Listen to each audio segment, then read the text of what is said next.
Oi, pessoal, nós somos a SOS Incorporações e vamos apresentar agora a solução do problema 2. Antes de entrar de fato na solução, a gente vai dar uma relembrada no empreendimento. Então, ele se localiza na Protásio Alves, 1607 Petrópolis, próximo de diversas facilidades e principais vias da cidade. Tem uma geometria aí de 40 metros quadrados, 40 metros de testada praticamente, uma área de mais de 1.600 metros quadrados, então é um terreno bem interessante. O produto em si são 18 pavimentos, a gente tem um térreo mais 17 tipos, e além disso tem a cobertura para praticamente espaços de lazer. 2 apartamentos por andar, cada um com aproximadamente 100 metros quadrados, sendo 90 interno e 10 metros quadrados quase de sacada, 40 vagas e diversas áreas condominiais. O método que a gente escolheu e que a gente já trouxe na primeira solução e está reforçando nessa é a construção modular. A gente não vai mais tratar sobre a parte de chapas fotovoltaicas, a gente entende que não cabe ao nosso empreendimento.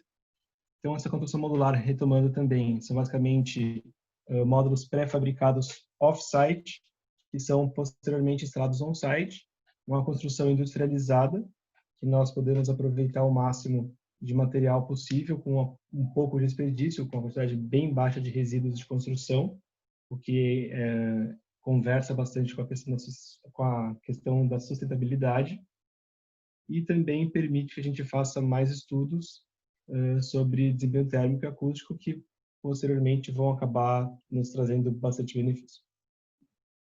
Sobre o desempenho em si, nosso empreendimento se encontra na zona 2, então ele tem que ter um cuidado maior com o aquecimento solar da edificação durante o inverno, e ventilação cruzada no verão, e também utilizar isolamento térmico nas coberturas.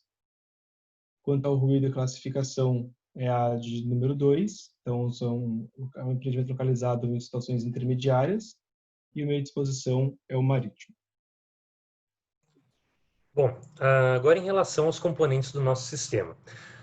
A construção, como o Gil falou, será modular, então nós repartimos o módulo nos diversos componentes, como as paredes, o piso e a cobertura. Agora eu vou falar um pouco do desempenho das paredes. Em relação às paredes externas, a gente pensou numa solução de painéis pré-fabricados, que eles já podem estar embutidos nos módulos e serem instalados, ou eles podem ser suspensos numa etapa posterior. No próximo slide ali a gente tem um detalhe da parede externa, um corte dele, na qual ele teria meio que um sanduíche de concreto, seria uma placa de concreto, um isolamento em lã de rocha, outra placa de concreto e ali um vão de ar onde vai ser passado, por exemplo, a tubulação e, por fim, uma placa de gesso. Em relação ao cálculo do desempenho térmico, para paredes externas, a norma de desempenho ela pediu uma transmitância térmica que fosse inferior a 2,5 watt por metro quadrado Kelvin, e a nossa parede atendeu, está com 0,48, e uma capacidade térmica maior do que 130, e a nossa está com 255. Então, ela estaria atendendo. Em relação às paredes internas, a gente propôs duas soluções. As divisórias que vão ser dentro de uma mesma unidade habitacional vão ser com montante simples e chapa simples, e as divisórias entre unidades habitacionais e que fazem divisa com o hall, com chapa dupla e montante duplo, conforme os cortes que a gente vai ver a seguir. Então, essa primeira seria um drywall simples, com montante simples, e embaixo nós temos o cálculo da transmitância térmica, que de acordo com a norma de desempenho deveria ser menor que 2,5, e a nossa está atendendo com 0,45. Em relação à parede com montante duplo, também está atendendo com 0,38, menor do que o 2,5 exigido pela norma. Agora, um resumo da relação da acústica.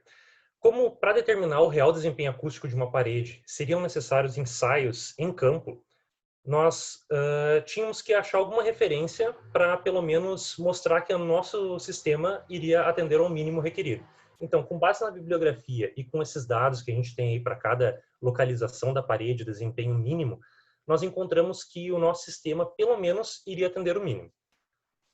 Para descobrir o desempenho, se ele seria superior ou intermediário, teria que ser realizados ensaios no local. Passando agora, então, para falar das soluções que a gente escolheu para o piso e para o forro desses módulos.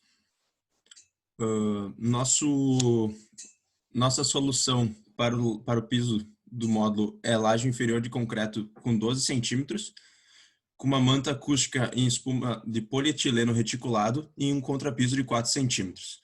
A gente não definiu o revestimento final do piso e garantiu que nessa nossa solução base passe nas normas de desempenho, tanto acústico, com a utilização dessa manta, e térmico também, juntamente com o forro.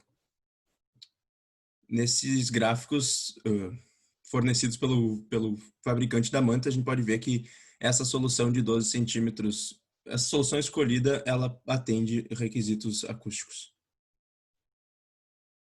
O nosso forro vai ser um forro de gesso simples, que compõe de uma lã de vidro de 25 milímetros e uma chapa de gesso acartonado, fixados em montantes que vão estar na parte superior dos módulos.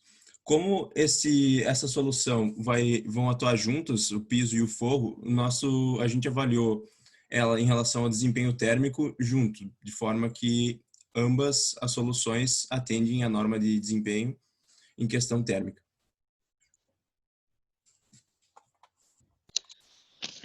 Então, quanto às esquadrias, nós definimos janelas de PVC devido ao seu excelente desempenho acústico, térmico e também a sua durabilidade.